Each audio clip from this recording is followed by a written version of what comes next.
Welcome in for another episode of Vol Club Confidential. I'm your host, Austin Price. An exciting show tonight. Tennessee Edge James Pearce will be on the show. But before we get to James Pearce, let's bring in Will Crockett of the Volunteer Club. Exciting news as we announce a title sponsor for Vol Club Confidential, and that being KnoxvilleSmiles.com. Dr. Malone, Dr. Costa, fantastic dentistry, and we appreciate them being a part of the show. Yeah, so we are thankful for them to kind of jump into this. We've been doing the show now for close to 18 months, and we're really excited to have our first title sponsor. Yeah, and if you just need cosmetic dentistry, if you need just a random teeth cleaning, or you need any type of dental work, give them a call. Visit their website, KnoxvilleSmiles.com. Not only is Knoxville Smiles important, but all local sponsors or even national sponsors are important to helping the brand of Tennessee athletics. Yeah, so I think that's something that a lot of people don't think about when they think of how they can be involved with the volunteer club and our players. A lot of times people think that they have to do a deal with a certain player, do something like that. But we have a lot of sponsors that can do a podcast, they can do one of our events. We have people that come and do just one-off things with us and players. So it's a great way if you own a local business, a national business, a statewide business, whatever it may be. We have a spot where you can get involved and work with us and the players as well. Let's get to tonight's marquee attraction, that being Edge James Pearce.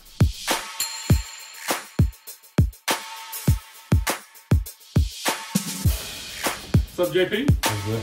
How you doing, man? I'm good. You?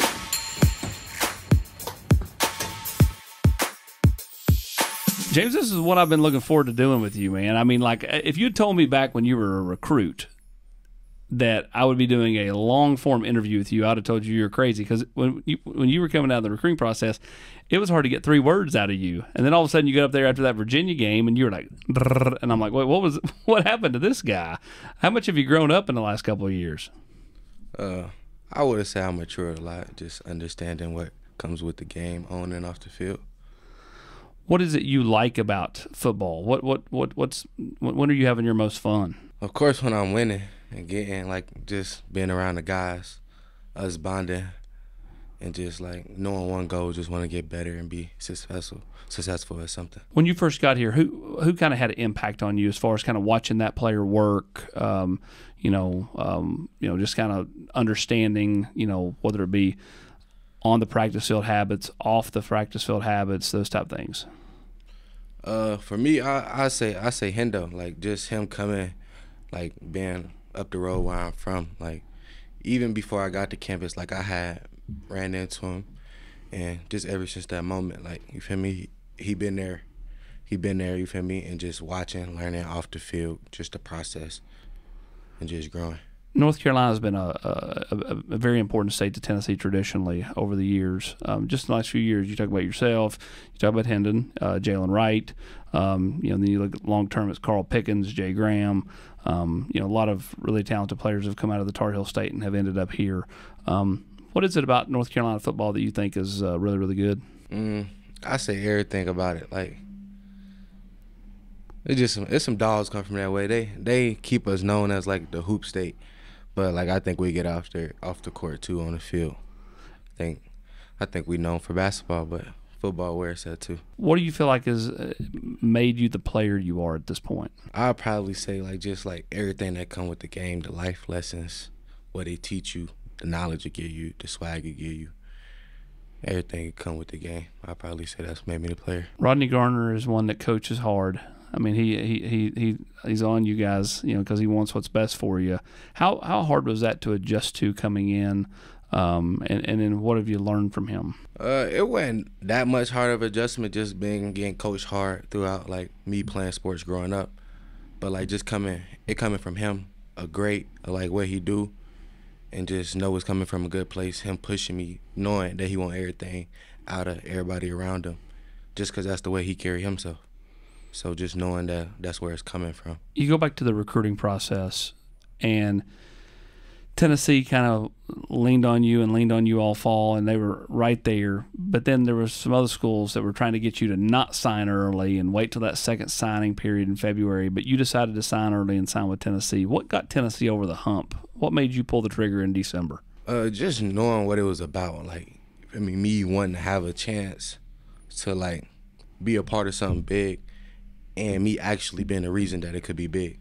And like I know that if you want to look at it like kind of deep a little bit, like Coach Hype, he get the ball out, score fast. That give me other teams gonna have to throw the ball, try to keep up, give me more chance to pass rush.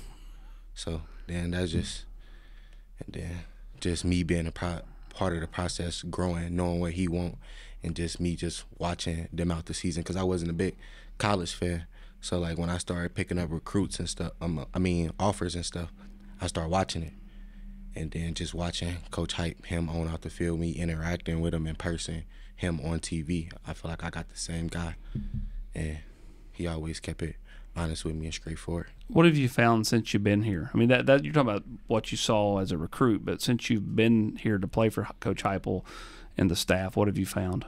Yeah, everything solidified when I got here. Like I'm speaking from going through that process and speaking to now. Like everything solidified up until this moment. Even seeing it from like a distance, what he was telling me, what he wanted out of the program. Even when it was up close and personal, it was on me to live up to that standard and be a guy. It was the same thing. It was the same thing. Me meeting him, like just give him the knowledge in the gyms he was giving off, and I knew it was the right fit for me. You look here, and the season you just had was fantastic. I mean, you were dominant. Even when you didn't get home for sacks, you affected the play so many times. Mm-hmm. How would you describe your game? I'd probably say, like you say, probably like just it's affectionate. I like to be a part of the game, have my hands on the game. I would call it hell on wheels because, I mean, you're coming off the edge, and, like, those poor tackles, sometimes they have no chance. And then when they throw extra help your way, then that's going to open things up for the guys on the other side, right? Mm-hmm. So, I mean, like, you have a chance to affect the play one way or the other, whether you're getting home or you're drawing so much attention that it, allows one of the other teammates to get home. Yeah. What's your favorite pass rush move? Favorite pass rush move? Yeah. I really feel like I know when I'm having fun, it's like when it gets super instinctive. Like I try to do the same thing every play, no matter what. Stance, get out of my stance, start, get off. And then if he jump set and they get instinctive and like I just hit the move, I know I need to get inside whatever move that takes to get inside, even if he got to come with me to get the quarterback. Like he can hold me all the way there. Or like if he sit down low, tight set, it just what comes with it. I just say I like to be instinctive. What was your favorite moment from the season? It was a lot of good moments. It's kind of hard to say. I was gonna say pick six. I mean, like, let's take me through the pick six. When you dropped into coverage, showing the athleticism, and then when they threw your way, I mean, what were you thinking? And kind of walk us through that play. I was just dropping off too. I know I had to get up under number one, and he was there all the way. He threw the ball before he could even get it out of his hands, and I just seen it. And just me calling interception all week. I was walking around calling interception all week. Yeah, I don't know why, but I was.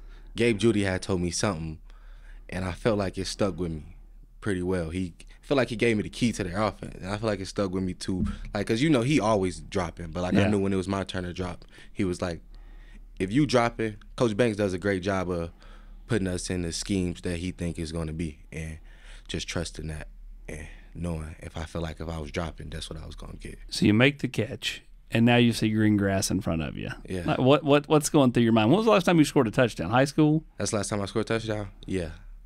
High school. Script sack touchdown. Did you do that in the state championship game? It was the one before. The semifinals. To get us to the state championship game. Gotcha. I remember it was late in the year. Yeah. What was that feeling like, though, to get in the end zone? Oh, it was good. Like, I just seen green grass. It was go time. Caught the ball. I felt like I dropped it, then recaught it. That's what I want to say. I feel like I dropped it, then recaught it. And I knew I couldn't let the moment pass me by. Yeah, you only get so many options. Yeah. You remember Tyler had a couple of those taken away, yeah. And then he finally got his moment there, this year with finally got in the end zone. Yeah. So you get in the end zone. Now what's left to accomplish for you? Like as a player, as individually. I feel like it only comes with winning. Like, you feel me? It's only so much you can like you feel me, be proud of if you feel me, like if you won and you did it while winning. Like, it's a lot of great things out there to do, great things to live up to, but when you're a winner, I feel like that's the biggest one of my, like everything else gonna come. You work hard and you win, everything else will come. You go into your junior year, one of the leaders on defense, the leader in the Leo room. What do you like about that room? When you look at you, Josh, Caleb, Sean Davion, you got Jordan Ross coming in. What do you like about that group? I just say like starting from Coach Eck, like you feel me, him rolling out the carpet the way he wanted, the way he want to run the room, the way he want us to learn, and the way he want us to see stuff. For like just us living up to that, coming there every day, dialed in, and want to learn and want to be a pro at just, you feel me, when we go out there in the field, we seeing it so we can just anticipate stuff and make plays. They living up to that and working. How does his personality rub off on you? He got the energy. People call it like probably like juice ceiling, but like you feel me, your brother might wake up one day and might not have that extra step. You do, you feel me? You give it to him, you help him, and like him just feeding off that energy and just he always got it. No matter sunny, rain, he always got that energy. Are you a big practice guy? Like, I mean, like, or is it, do you just like Saturdays? Like, you know what I mean? Like, do you enjoy the grind of Monday through Friday? Yeah, I feel like a lot of people lie when they say, not even saying they lie, but I don't think you wake up every day and enjoy the grind Monday through Friday. Sure, I get it. But like just knowing what's on the other side of that fence, I think that what gets you through it. I think that what gets you through it. But like I don't think you just wake up and enjoy it every day. So when you are in the grind, what's your favorite part? The favorite part? Yeah, of the Monday through Friday. Is there a period you look forward to? Is there part of the Leo room or the defensive team room that you look forward to? Like what is it about that Monday through Friday that you do enjoy the most? Like as like in the weight room or like practice? Yeah. I say probably on practice, just something clicking. Like it's just a whole defense. I feel like everybody just getting better. We get into the ball. It'd be like the little things, like probably like just something that I probably just like we probably like just dominating one day, and just probably in the weight room, just seeing guys, you feel me, moving weight and they're getting after it and just competing. What are you like on the field? Are you a big talker? Do you talk much? I feel like I'm both. But I'm not too big on like celebrating like after plays or just running it. But like I'll talk, but if you know you're in a tackle's head and he's jumping off, he's false starting because he's trying to make sure he gets back there before you can get back past him. I mean, do you get a little more talkative? Nah. No. I feel like that's when you work more. You feel me? It's just like he all by himself. I don't need to talk to him. Mm-mm. So you just let the work speak for itself. Yeah. After a while, you can talk. It's cool to talk, but after a while, something gonna have to work gonna be the last word. If he's not talking, he's smiling, and we appreciate the great folks at KnoxvilleSmiles.com who sponsor the Vol Club Confidential podcast. I'm Dr. Mike Costa, Malone & Costa Dentistry. You can find us at KnoxvilleSmiles.com. I'm standing here in front of a dental robot. We're one of 2 dentists in the state of Tennessee that utilize this cutting-edge technology. Do you have a broken tooth, a tooth that's in pain, or a denture that doesn't fit well? Maybe you're a little anxious? You can come in and we offer comprehensive sedation services and utilize this awesome technology to give you precise, accurate care. If you think this technology can help you, visit our website at KnoxvilleSmiles.com. I look forward to helping you. All right, off the field. Tell me about James Pearce. What do most people not know about JP? I don't really know. I don't know what they know or what they don't know. What do you enjoy? Like, what are some extracurriculars that you do? When football's not happening and you're not getting in the grind or playing on a Saturday, what do you like to do? Probably like game, but what makes me happy most of all, probably just seeing other people around me happy.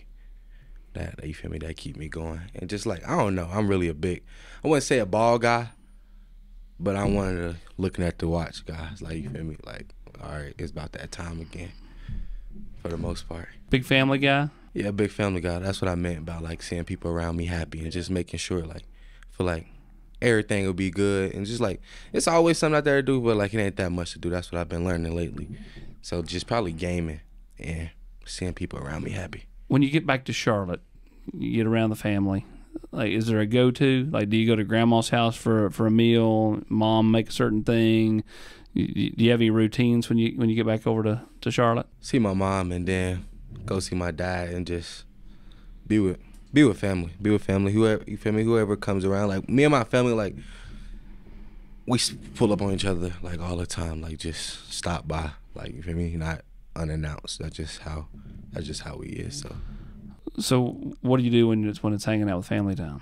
Just really kick it. Like, me and my family, like, we be up on each other, but just knowing like we all good. That's how we be up on each other. Like, we go to grandma's house. Grandma cook. What she cook? Take me through that. What if James is dictating the menu? What is she cooking? If I'm dictating the menu, like, see, like, my family, like, they cook all dishes, so I would have my auntie cook these beans, yep, like that my great grandma used to make, and then how my grandma cooked the cabbage, and then my cousin, the chef, she make like all type of desserts. So yeah, and then for sure the go-to like mac and cheese, yams, the regular for sure. Now, one thing that most people don't know about James is James does not eat meat. I actually started back lately. Oh, you did? Yes, I have. That's why it was really hard, because like lately I've been at school, so I really haven't. The couple times I actually been, well, other than like the past one, like the one that just passed, but other than that, I haven't been eating that much family meals together just because of my diet then. But like since I got to school, nutritionists kind of sort of talked me into.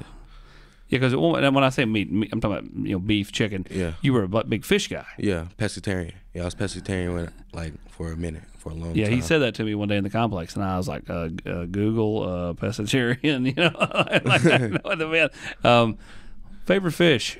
Catfish and really salmon though. Salmon, I can eat that all the time. Salmon. How you like it prepared?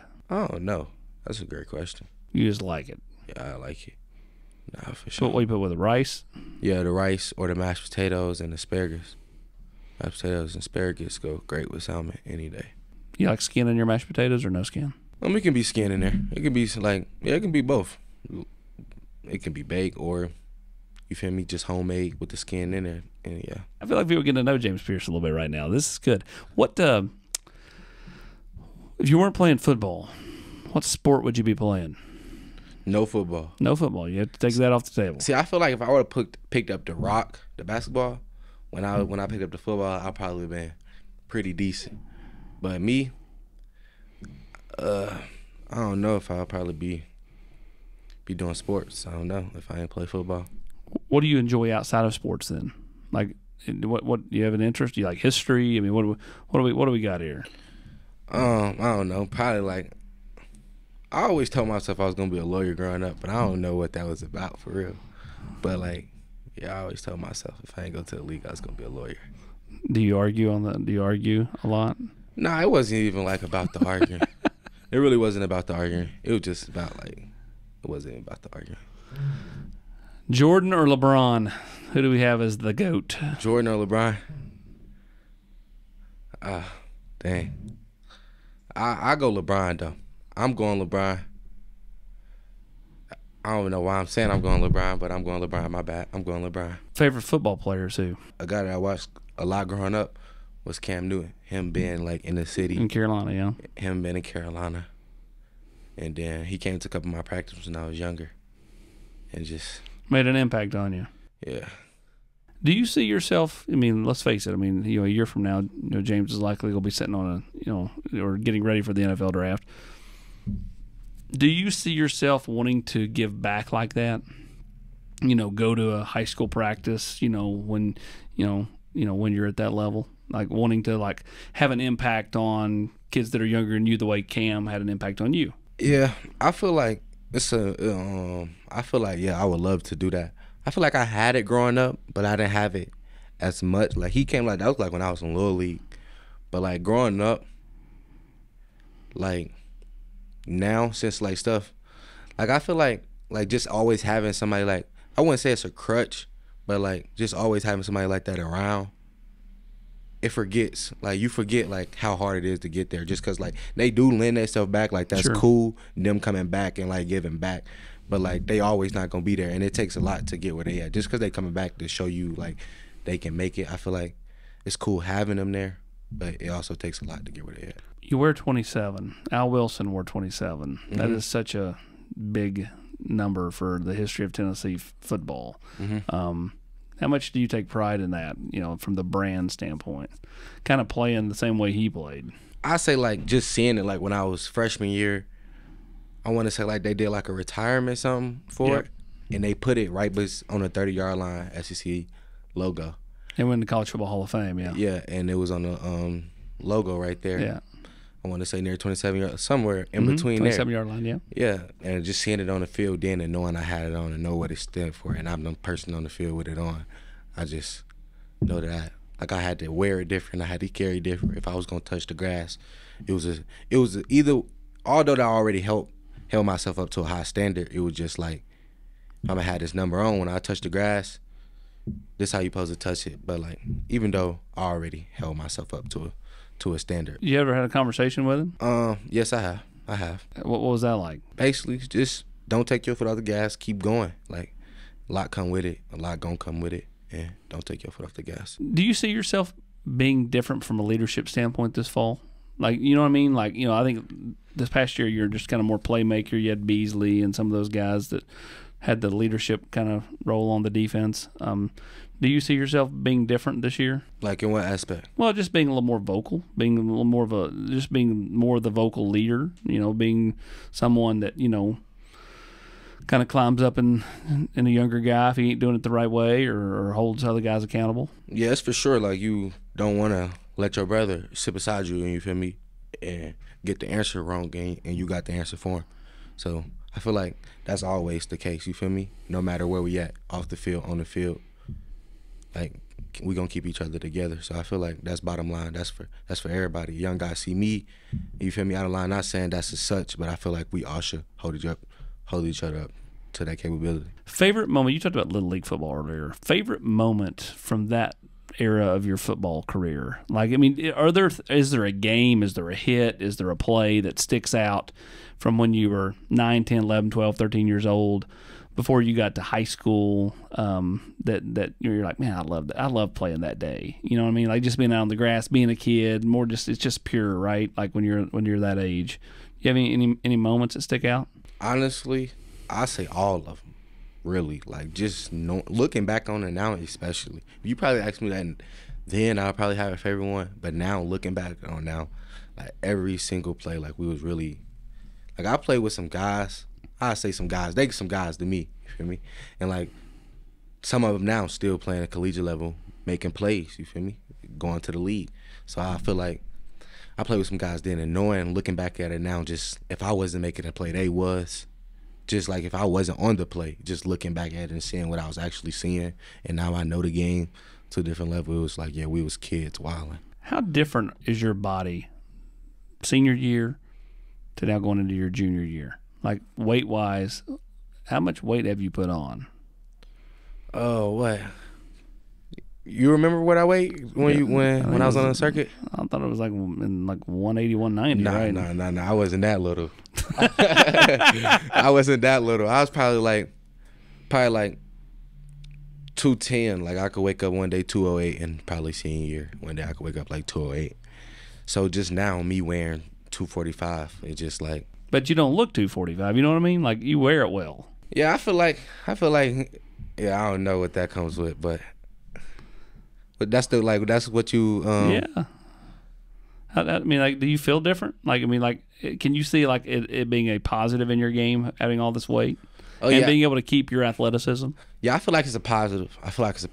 But what come with putting on weight, you got to make sure you're getting stronger. Like, it's just putting on weight, but you can't have the same strength. Like, you gotta match the weight you put on. You gotta be gaining them inches you gain in your weight. You gotta be gaining that in your gains in the weight room, or you feel me? You putting a lot of weight on stuff that can't hold it. So I feel like when I was growing in that way, and just now playing powerful and know that, you feel me? Dang, playing powerful and knowing that I can hold my own out there. Just starting from freshman year to junior year now. So when you go home and you go see your aunt or your grandma, Yeah. do they go, what happened to my little James? Because, I mean, like, you know, I mean, I'm sure they look up and go, you add 30 pounds to anybody. Yeah.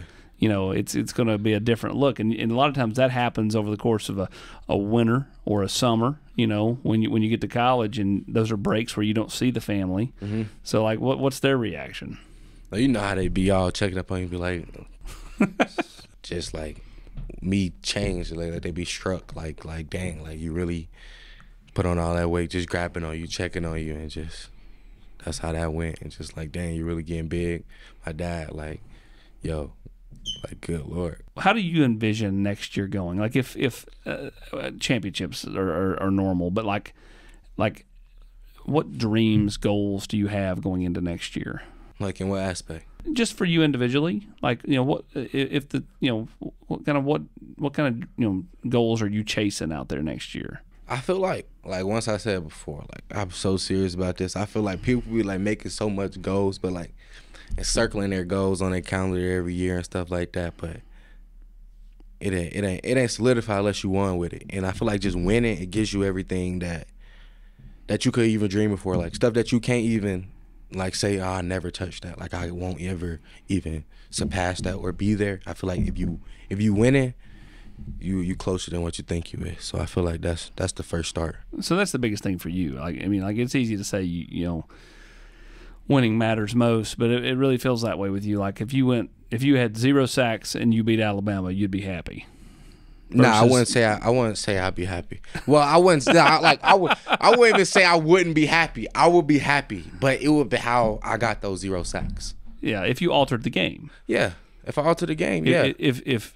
If you drew double teams all night and Josh Josephs or Tyree West or whoever on the other side end up making the plays, your impact's felt, even though it doesn't necessarily show up. Yeah, like the image and all that doesn't matter. Like, people that's watching, that need to know, they know what they watching. They know what they looking at. So the people that need to know, they know. If you gotta go to the paper and look, you feel me? They gonna turn on the film. That don't lie. That's what Coach G always say. The Bible, the mirror, and the film don't lie. He loves those quotes. Yeah. He loves Matlock, Andy Griffith. When I say those things, do you even know what that is? The TV shows in the 60s. I do. Actually, I do know it. I do know what Andy Griffith is. My grandma watched that. Matlock, is that Cowboy?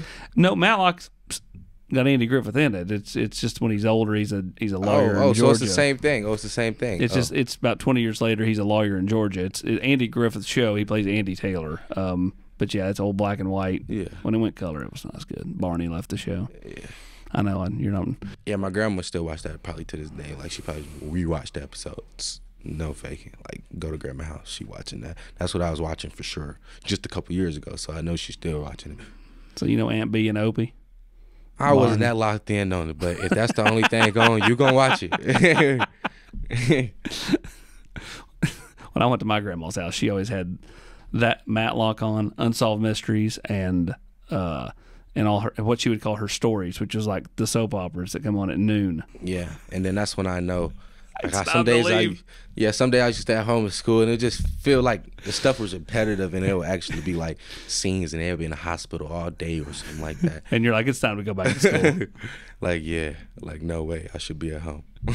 Who's that one person that you can pick up the phone and call, that no matter how long it's been since you've seen them, it doesn't feel like it's been that amount of time, right? Like, you know, it's just, you just fall right back into, you know, the friendship, all that. Is there that person for your life?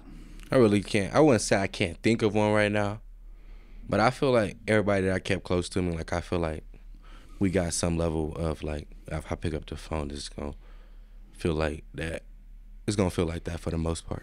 Like, most people that I keep close, like, we come to a level, like, in that aspect as you talking about, like, it's only a few people, of course, but that's the only few people that I feel like that's, like. Are those the people you call when you get back to Charlotte? Like, you know, like you want to, you know, hang out with your buddies? Yeah, I feel like my guys, and that's my guy, like, my friends, guys growing up, in that standpoint, like, yeah, we all, like, some go our separate ways, like, you feel me? Some not. some like in that standpoint, I feel like we go like our friends back home. Like some people just grow their separate ways, but just knowing where we came from and knowing that like it was love there, even though we went our different paths in that aspect. But like just like friends now, or like friends that did stay around, stuff like that. Because like as you get older, people say like friends come and go, you lose friends, stuff happens. What are you most proud of? From not even on the field, it can be off the field. In your growth, To learn the curve of it, like just the way, the knowledge to be in different rooms and different situations and still be able to win and be not only just be able to win on the field but off the field and be in different rooms and still can win in different parts of life and still win. Favorite place on campus to go, not named the Anderson Training Center. Then other than that, Neyland for sure. And then I'd say, don't tell hype, but probably like the T-Rex. Yeah, you like to go in there. You go in there basketball? Huh? Are you basketballing in there or what? Yeah. Don't tell hype though. Yeah, sometimes when I do get a chance, I feel like it relates a lot to my position on the field. Yeah, don't tell hype. Shh. Are you a Vol walk guy or are you a running through the tee guy? Which one's the best? Vol walk. And shout out to them guys on third downs, man. Yeah, them two the best. You love the rabbits package? Is that when G yells rabbits? Is that you're like, okay, let's go? Yeah, and when he crossed my name off, that means it's time to go too. Any one of those two. What one guy in the defensive line room or the Leo room do you think is poised to take a huge step next fall or this fall? Can I ask you a question? Yep. Can I ask you who you think? I know you the interviewer, but Look at you turning it back on me. I don't mind. I think it depends. Like I think when you look at the defensive line room, it's easy to say Josh Josephs. Mm-hmm. Because I think he's going to see added reps with Roman being gone. As far as the Leos, defensive line, I would go either David Hobbs or Tyree Weathersby. I think one of those two guys is going to really emerge, kind of like you went from James freshman year to James sophomore year. I think they have a chance to do that. They're interior guys more so than Leos, but that's where I would roll. You? All them guys working super hard right now. All them guys got their game face on. They got their head down. But I'd probably say, I don't know, probably guy that I think that slept on, you ask me. I say Jason Jenkins. Jason Jenkins and probably Tyree West. Well, for sure Jason Jenkins. I feel like Tyree West too, of course, but like right there, I feel like Yeah, he came on at the end of last year. Yeah, I feel like he's a slept on guy. I feel like he got everything the game need. He brings the energy to the game. I feel like I can give him some more tips on the swag, but you feel me? He bring the juice to the game. He get after the ball. He a ball. He want to be where that ball at all costs. So what one player on this team is most like James Pearce? Most like me? Yep. In what aspect? As player, off the field, who do you look around and go, that kind of reminds me of me? I'd probably say Caleb Herring. Without some of the stuff he be doing though. Without some of the stuff he be doing, but Caleb Herring. What's he been doing? I don't know. That's between him. I'm playing. Don't put any of that in there. I'm playing. That's between him. But Caleb Herring, without some of the stuff. Do you think he's got a similar frame? Like it feels like I've always said this since when he wasn't around Elijah. Like he had that. I think he had that girlfriend down there at Riverdale, and he was at like 207. And then he got here, and he's putting on like a bunch of weight, much like you did. Yeah. It feels like he's kind of coming on. He's in the 230s now, and he feels like he's similar track as far as body frame. Mm-hmm. Is that fair? Yeah. Well, on the field, he reminds me of too a little bit, but I was saying just more overall. Like that's probably the closest it gets to that. Yeah, but I like. He got his own path, his own way that's destined for him. But like just as an overall, that's probably the closest to get. Just like as him wanting to learn the way he came in, the way he attacked. Like he worked hard to get where he at right now. All right, last thing, we'll get you out of here. what's your path? Are you happy with your path at this point? And how do you continue down this path into, top 10, top 5 pick a year from now? Just learn something. You learn something every day. I feel like Joe said that a lot too, but like I think people it's stand on how people treat that. Like I feel like if you can learn something every day that's actually you can use in life, it'll keep you on the path that you want and the path that's for you. Well, James, man, we appreciate the time, and this has been a nice kind of peel back the curtain and let everybody get to know you and kind of see how, what makes you tick and what makes you operate. Yeah. Appreciate you coming in. For sure. No doubt. Appreciate you.